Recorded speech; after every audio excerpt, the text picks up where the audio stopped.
Hello everybody, welcome to SR Tube. English language కూడా mathematics లాగా ఒకదాంతో మరొకటి కోరిలేట్ అయి చైన్ లింక్ వలె ఉంటుంది. ఈ చైన్ లింక్ని తెలిసి నేర్చుకోవడం వల్ల మనకు ఇంగ్లీష్ లాంగ్వేజ్ నేర్చుకోవడం ఈజీ అవుతుంది. ఏది సింగ్యులర్, ఏది ప్లూరల్, ఏది సింగ్యులర్ సబ్జెక్ట్, ఏది ప్లూరల్ సబ్జెక్ట్ అన్న కనీస అవగాహన లేకపోతే ఈ ఇంగ్లీష్ లాంగ్వేజ్ బేసిక్ ఇంగ్లీష్ లెర్నర్స్ని కంప్లీట్గా కన్ఫ్యూజ్ చేసేస్తుంది. ఏది సింగ్యులర్ సబ్జెక్ట్, ఏది ప్లూరల్ సబ్జెక్ట్, ఏ సబ్జెక్ట్తో ఏ సందర్భంలో ఏ హెల్పింగ్ వర్బ్ వస్తుందో, ఏ మెయిన్ వర్బ్ వస్తుందో ఈ వీడియోలో తెలుసుకుందాం. English language step by step chain link లాగా కనెక్ట్ అయి ఉంటుంది. ముందుగా సింబల్స్ అంటే భాష నేర్చుకోవడానికి ఏర్పాటు చేసుకున్నటువంటి గుర్తులు. ఆ గుర్తులనే మనం లెటర్స్ అని అంటున్నాం. మన ఇంగ్లీష్ లాంగ్వేజ్లో 26 లెటర్స్ ఉంటాయి. ఈ 26 లెటర్స్ యొక్క గ్రూప్ని మనం ఆల్ఫాబెట్ అంటున్నాం. ఈ 26 లెటర్స్ యొక్క గ్రూప్ని లాంగ్వేజ్ నేర్చుకోవడానికి, చదవడానికి, రాయడానికి, పదాలు పలకడానికి అనువుగా మళ్ళీ వావెల్స్ గాను కాన్సనెంట్స్ గాను 2 కేటగిరీస్గా సబ్ డివైడ్ చేయడం జరిగింది. ఈ వావెల్స్ అండ్ కాన్సనెంట్ సౌండ్స్ని బేస్ చేసుకొని మనం ఆర్టికల్స్ని రాయాల్సి ఉంటుంది. అంతేకాకుండా ఒక ఇంగ్లీష్ స్టూడెంట్ వావెల్ లెటర్స్ మరియు కాన్సనెంట్ లెటర్స్ చేసే సౌండ్స్ వాటికి మధ్య డిఫరెన్స్ని తెలుసుకోవాల్సిన అవసరం 95% ఉంది. లెటర్స్ని ఒక దగ్గరికి జాయిన్ చేయడం వల్ల వర్డ్ ఫామ్ అవుతుంది. ఆల్ఫాబెట్లో ఉన్నటువంటి వావెల్ లెటర్స్ అండ్ కాన్సనెంట్ లెటర్స్తో మనం వర్డ్స్ని రాస్తాం.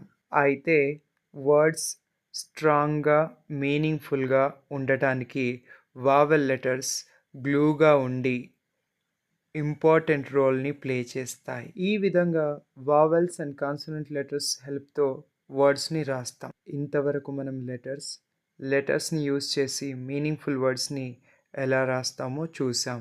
ఈ చైన్ లింక్లో ఇంకో స్టెప్ సెంటెన్సెస్ గురించి చూద్దాం.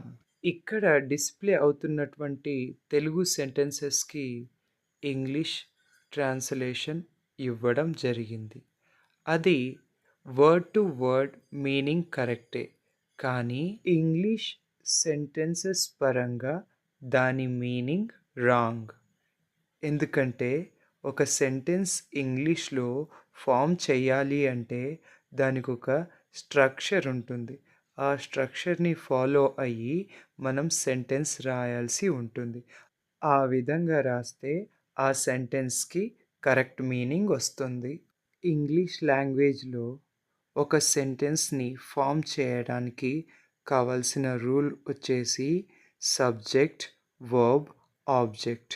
ఇది ఒక బేసిక్ రూల్. ఈ రూల్ని అందరూ తెలుసుకోవాలి. దీన్ని షార్ట్గా S+V+O అంటారు. ఈ SVO బేసిక్ రూల్ని ఆధారంగా చేసుకొని మనం తెలుగు వాక్యాలని ఇంగ్లీష్లోకి మార్చి రాయడం కానీ లేదా మాట్లాడడం కానీ చేయవలసి ఉంటుంది. అప్పుడే ఆ వాక్యాలు మీనింగ్ఫుల్గా ఉంటాయి. మనం ఒక వాక్యాన్ని మీనింగ్ఫుల్గా రాయాలి, మాట్లాడాలి అంటే దాని యొక్క స్ట్రక్చర్ తెలుసుకొని ఉండాలి. సెంటెన్స్ స్ట్రక్చర్ తెలుసుకున్న తర్వాత సబ్జెక్ట్స్ గురించి తెలుసుకోవాలి. Helping verbs and main verbs rules కూడా తెలుసుకోవాలి. ఎందుకంటే సెంటెన్స్లో ఉన్న సబ్జెక్ట్ చేంజ్ అయినప్పుడు సందర్భాన్ని బట్టి హెల్పింగ్ వర్బ్ చేంజ్ అవుతుంది, ఆటోమేటిక్గా మెయిన్ వర్బ్ కూడా చేంజ్ అవుతుంది. ఇక్కడ ఓ ఇంపార్టెంట్ థింగ్ ఉంది. మన యూసేజ్ని బట్టి సబ్జెక్ట్స్ ఏ టైంలోనైనా స్థిరంగా స్ట్రాంగ్గా ఉంటాయి. ఆ సబ్జెక్ట్స్ని బట్టి సందర్భాన్ని బట్టి వర్బ్ ఫామ్సే మారుతూ ఉంటాయి. అవి హెల్పింగ్ వర్బ్స్ కావచ్చు, మెయిన్ వర్బ్స్ కావచ్చు. ఒక సెంటెన్స్లో ఉన్నటువంటి హెల్పింగ్ వర్బ్ కానీ మెయిన్ వర్బ్ కానీ చేంజ్ అయ్యింది అంటే ఒకటి సింగులర్ ప్లూరల్ సబ్జెక్ట్ సాధారణంగా చేంజ్ అవుతుంది. రెండు ప్రెజెంట్ పాస్ట్ ఫ్యూచర్ టెన్స్ అంటే టైం ఆధారంగా అయినా చేంజ్ అవుతుంది. Now it's practice time.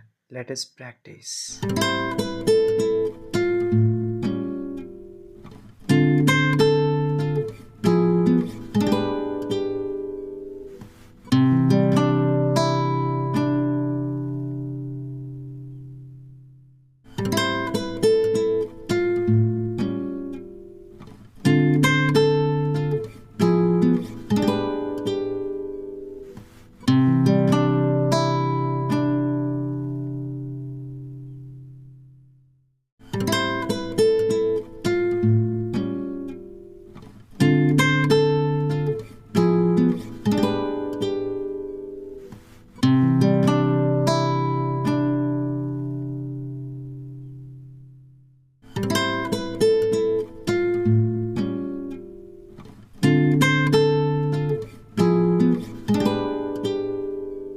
Thanks for watching.